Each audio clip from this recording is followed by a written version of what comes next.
Well, I won't lie. This is a very scary talk. I suppose I won't waste too much of your time with this intro talk, but I do want to start off by saying anything I may consider to be not a game based on this video, that doesn't say anything about the quality of the product or even how enjoyable it is. It just is about how well it fits in this very arbitrary definition. There's plenty of digital art pieces out there that I would in no way call a game, but which I did truly enjoy. I guess we'll get into that in a moment though. So, let's do this.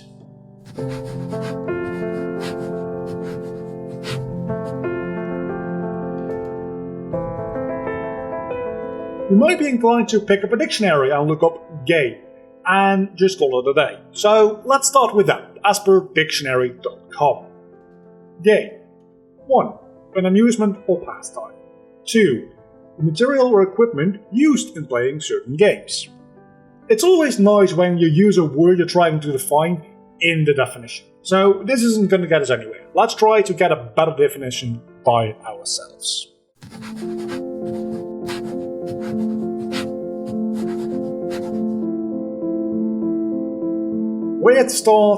Where to start? Well, first, when I say game, you probably think of video games, but of course, the concept of playing games is way older than any video game, or video, or computers in general. What was the last time you played football, or soccer, as Americans insist on calling it, or maybe you're more into basketball? Well, those are sports, not really games. Okay then, what's the last time you played hide and seek, or tag?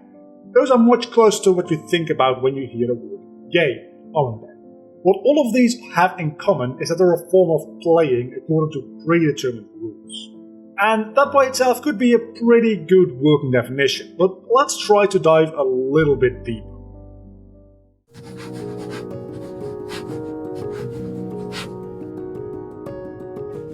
This is where we look to game designer Chris Crawford's definition of games. The first and most important part of a game is that it has to be interactive. Reading a book or watching a movie isn't a game. I think we can all agree on that. When something becomes interactive, we call it a plaything. It doesn't really have any set of rules to it, no goal, nothing to work towards. We call it a toy. Think about all those dolls or action figures you might have played with as a kid. Very fun, very interactive, not games. So, when something is interactive with a goal, is that a game? Well, not quite. This is what Crawford calls a challenge, which, as we've been doing so far, we can split into two separate things. Again, if there's no other participants involved, that's a puzzle. This can be a literal jigsaw puzzle, a Rubik's Cube, you name it. If, however, you do have more than one participant, you have a conflict.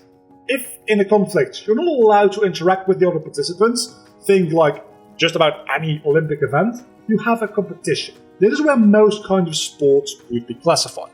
This is where we slowly get back to soccer and basketball, for example. In those, you are allowed to interact with other participants, block them, work together, all that kind of stuff. This makes it a game. For our purposes, another participant doesn't have to mean another human. If there's an AI working against you, or with you for that matter, it's still a game. While there are some loose ends and broad generalizations in this definition, I think it's a good base to work off. It gives us a simple checklist to go through to check if something is or is not actually a game.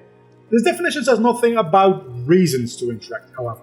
What if you're flipping burgers at McDonald's? You're certainly interacting with something, there is a goal, you're making a burger, but there are no other parties involved. So, is flipping a burger a puzzle? No, because it's a job.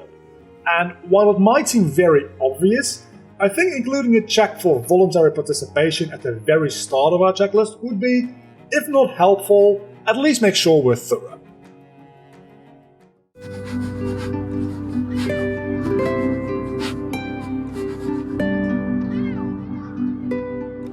Next, I want to take a look at the goal-oriented part of our checklist. I think that this is just a little too general. What is a goal?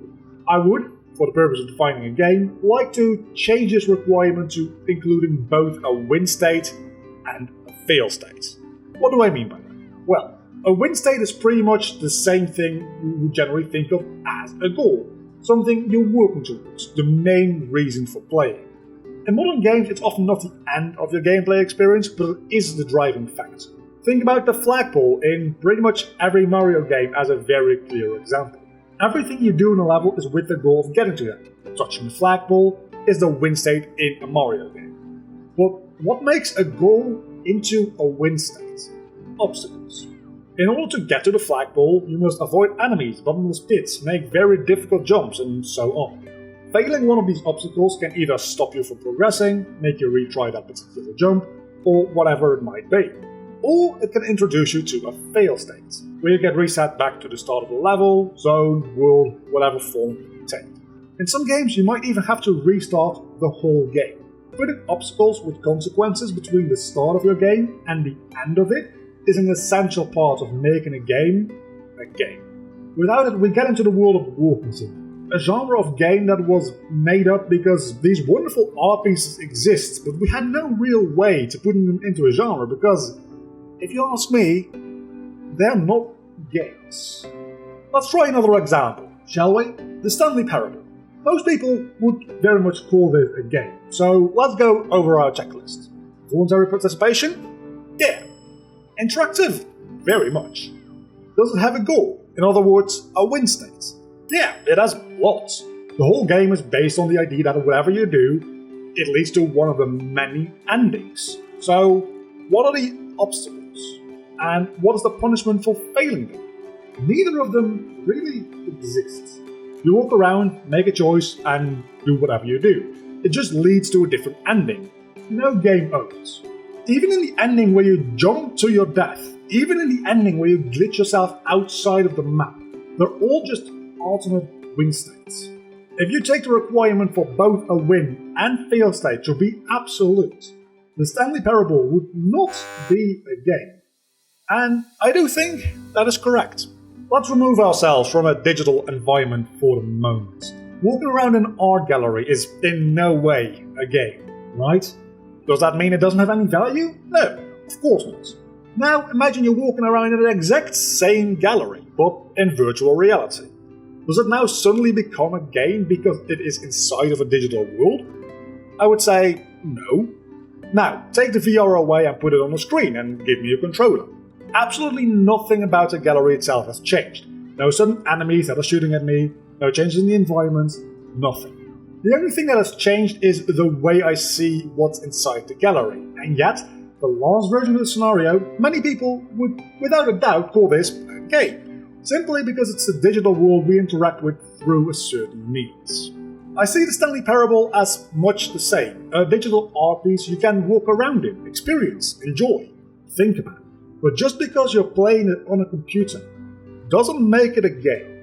Now, back to computers, and an example that you could arguably say goes the other way with a game like Minecraft. Well, there's certainly a fail state here. There's plenty of ways to die in Minecraft, but is there really a win state, an ultimate goal you're working towards? You could say beating the Ender Dragon, and you wouldn't be wrong. But what about Minecraft when it was an alpha or beta? The change between the final beta version of Minecraft and the official release isn't that large. Yet, by this definition, one would be considered a game, while the other wouldn't be. This is all to say that yes, I am aware that even within my definition, you can still find holes and inconsistencies. But still, I would very much argue that, while beating the Ender Dragon is what makes people consider the end of the game, and it is the thing that makes the credits roll, Minecraft being a sandbox doesn't really have an ending. It's a game that lacks a proper clear win state. I'm sure you can see some issues with it. And it all comes down to the fact that as much as we try to narrow down words by defining them, we have to use other words in those definitions. What even is a win state? It's a rather vague term on its own, open to interpretation. Of course, I picked Minecraft as an example because it lives on the fine line between having a goal or just being a straight up sandbox. I recently did a retrospective on What Remains of Edith Finch, in which I said I wasn't really sure if I would call it a game. Let's go over this checklist one more time. Voluntary participation? Of course. Interactive? More so than many games I've played over the years in certain ways. Does it have a goal? Yeah, you're following the story and it does have an ending, so you can count that as a win state. Does it have obstacles? You do have to find your way around the house, so arguably, yes. But what happens when you don't get past those? Nothing, you just get stuck. There's no way to fail at this game, and as such, I don't think it's fair to really call it a game. So far, this checklist doesn't seem to be delivering us many positive answers, does it? Of course, all the examples we've used so far have been picked because they would return us with the answer of not a game. So let's pick a game at random. Matter of fact, I'm going to ask someone else to pick a game for me.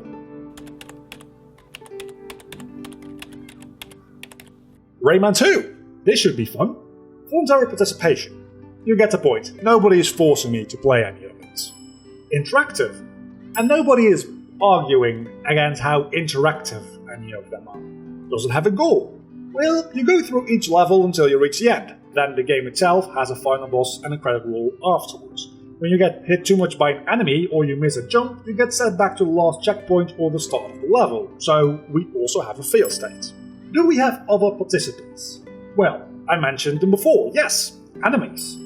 Are we allowed to interact with them? They attack us, we attack them, so that's a definite yes. Rayman 2 gets a seal of approval and is now officially a game. Now, as I've said plenty of times in this video, I don't want anyone getting the idea that just because I argue against something being a game, doesn't mean it's got any less value or it's less entertaining.